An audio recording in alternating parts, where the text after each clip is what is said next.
someone pointed out recently, I haven't done a cigar review in quite a while. So this is a genuine Kentucky fire-cured MUWAT.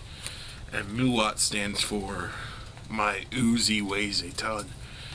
Everything you need to know about Drew Estate is basically that it's pretty much owned by a frat boy who has childish, crazy names for things, but the quality is great, so I can't argue that. But just, he comes off as a douche sometimes, and My Uzi Weighs a Ton is one of those times.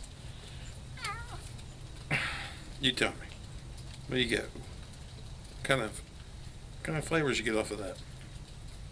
Can you tell me? Get out of here, you fucking scamp. Now, the only reason I bought these, this is the small kind. This is the cheapest you can get. These are 5.5 inches, and the circular is 32, which is almost like half of a dime. Very tiny. And really, the only reason I bought this is the cheapest you do on Cigars International, and get a hat. And I got a Drew Estate hat that I actually wore on the Appalachian Trail a lot of times.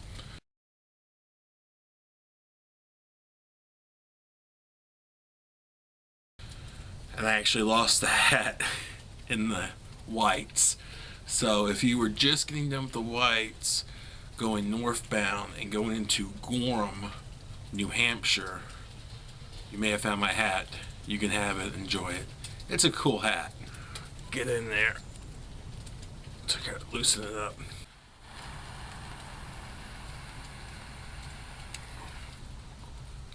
The good thing about the small ring is when you have it that small, it's easy to light.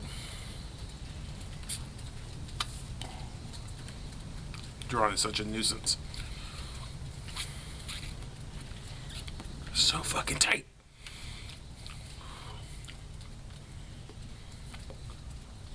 But yeah, these mellowed out a bit now. They don't taste as bad. They're not as harsh. It doesn't taste as bad. That's not a good recommendation. I actually enjoy the taste. That's what I wanted to say. A good way to describe it is like when you go to the state fair and you get yourself one of those huge turkey legs. That's what this is like. It's a very strong, bold taste, and sometimes it has a bit of a char taste to it, but you still eat it. It's just like you get into like this animal mode where, it doesn't bother you that it's a little overdone or it's just a little messy. And this cigar pretty much summed up. It smells a lot better now too. When I first had smoked it, I smoked it in a small place, and the smell was like not too different from taking a shit, going back, and when you go back into the bathroom, you realize how stinky your shit was in the first place. Going back into a room after you smoked this.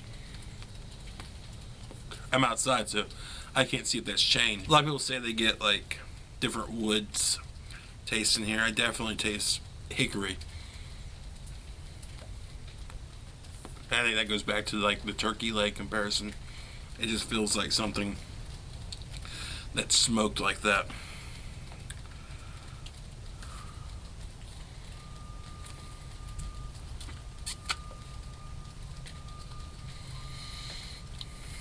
But also, other people have cedar and oak in there, I've heard. I can see the cedar. Oak is a really mild taste, and maybe my tongue isn't quite there yet to pick up on it. But I think I got a handle on what other people are saying they taste. But for a sad little layman like myself, much easier to pick up the hickory and cedar in this one.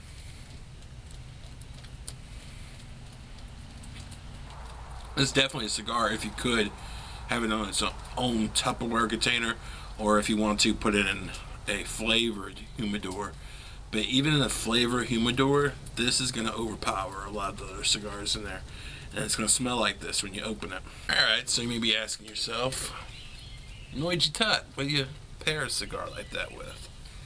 Well, since I compared it to getting a turkey leg, and maybe that kind of sets the mood of a Renaissance fair.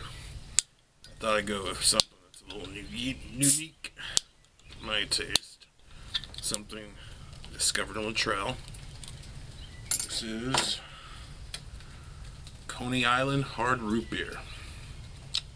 There's also a brand called Not Your Father's Root Beer, but I actually prefer this, and I've gotten into a lot of arguments with people, but I just like this better. I probably will be doing a taste test review of this sometime with the other hard root beers out there. But for now, that's the opponent for this. It kind of fights it back. Strong with strong.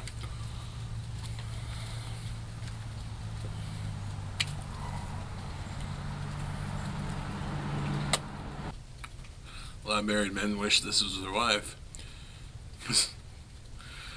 The longer you enjoy it, the tighter it gets. Alright, so it's time to rate this small cigar that I bought mainly to get the freebie hat that came with it. I had this sit in the humidor for about 8 months before it got really good. So that's a long time, but I think it's worth it if you're able to sit on them and let them rest, and they kind of just get better with age, like most cigars. But this one really did a really big turnaround where I could barely smoke the first one. Where this is quite enjoyable, although still it has a tight draw. I do like a 20-point system. I go around 8.5. I give this 8.5.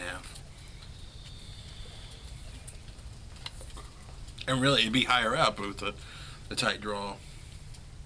And maybe if they were ready to smoke when you got them a little faster. I'm not saying like a great experience, but like a pseudo experience. Like if I get a Padron 2000, I could smoke that within getting it, and it'd still be almost as good as it is if I had it aged a while. It's gotten so tight right here at the end.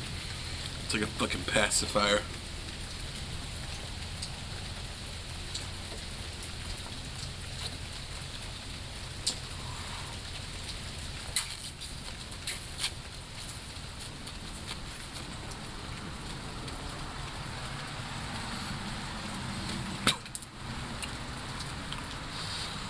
Ugh.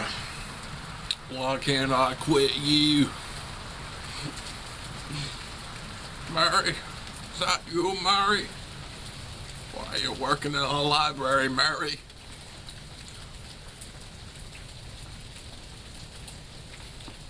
The better question is, Mary, why are you working in a library on Christmas Eve? Who does that? All good things must come to an end. Goodbye, good friend. Until we meet again.